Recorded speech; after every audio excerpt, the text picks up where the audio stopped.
subscription, and if you're a TD Bank business customer, it ties right in with your bank account. You make a sale, and that money ends up in your bank account same day, which is huge for small business owners because cash is so important to them. And the online presence is more of a thing now. The pandemic was a huge catalyst for this shift from bricks and mortar physical commerce to digital commerce. I wish that we had this turnkey web store builder ready ahead of that. Alec Morley is Senior Vice President.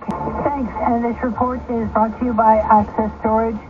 So right now, if you're traveling on the southbound 400, we've got delays anywhere from the merge down to south of Dunlop, and then again approaching 88 all the way down to south of Aurora Road. With Conduct Traffic, I'm Colette Desjardins. Number one for breaking news, traffic, and weather. 680 News Radio, Toronto. It's Sunday, October 6th. Good afternoon. I'm Zach Bodenstein. And I'm Jonathan Graywall. Here's what's making news right now. Expect to see more police officers deployed across the GTA. Safety top of mind for residents here. Tomorrow marks a year since Hamas's deadly terror attack on Israel.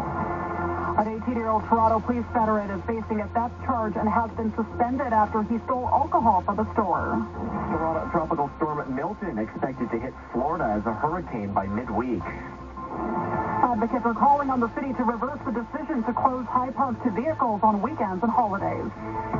Vikings and Jets wrapping up from London to kick off Week 5 in the NFL. Plus, we got playoff baseball. Padres and Dodgers, Mets and Phillies both playing Game 2. Sports at 15. And coming up in business, we speak to a luxury automaker about enhancing the ownership experience through data-enabled tools.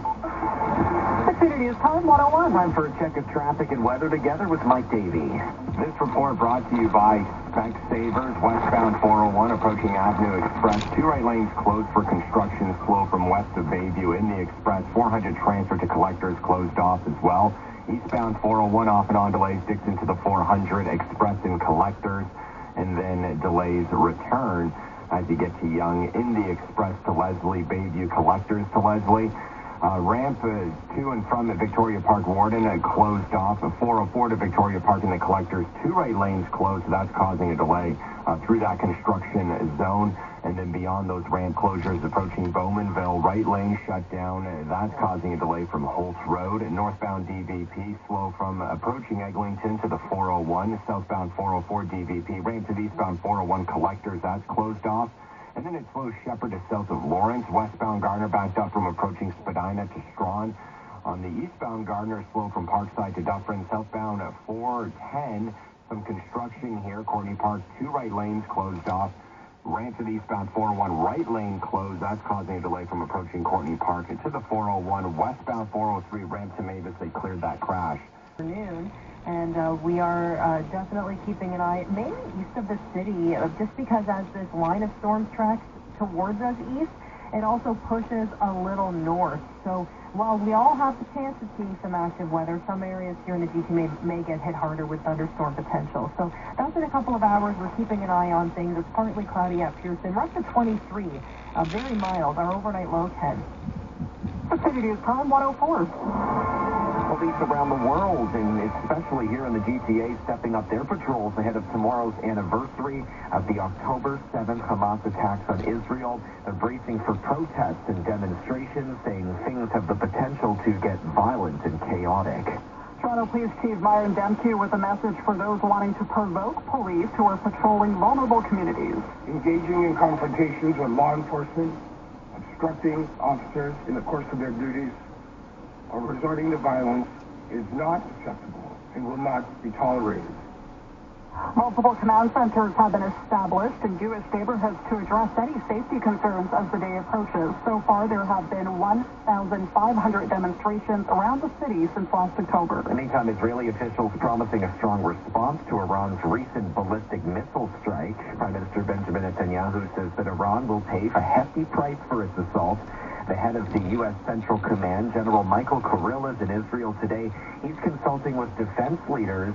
Israel coordinating closely with the U.S., which has been urging Jerusalem not to strike an Iranian nuclear facility or oil field. ABC's Jordana Miller with the latest. Israel intensifying its attacks on Hezbollah by land and by air. New IDF evacuation orders show Israeli troops pushing deeper into southern Lebanon. The stated aim to demilitarize the villages where Hezbollah is operating. And from the skies, the Israeli Air Force overnight carrying out intense airstrikes on Beirut's Dashia suburb, a Hezbollah stronghold. Locals calling it the most violent night yet. Tens of thousands of Lebanese continue to flee their homes in the capital. Jordana Miller, ABC News, Jerusalem. And here at home, a man in his 30s remains in hospital with life-threatening injuries after being struck while riding his motorcycle. Police say it happened around 10 p.m. yesterday evening in the area of Wilson and Teal.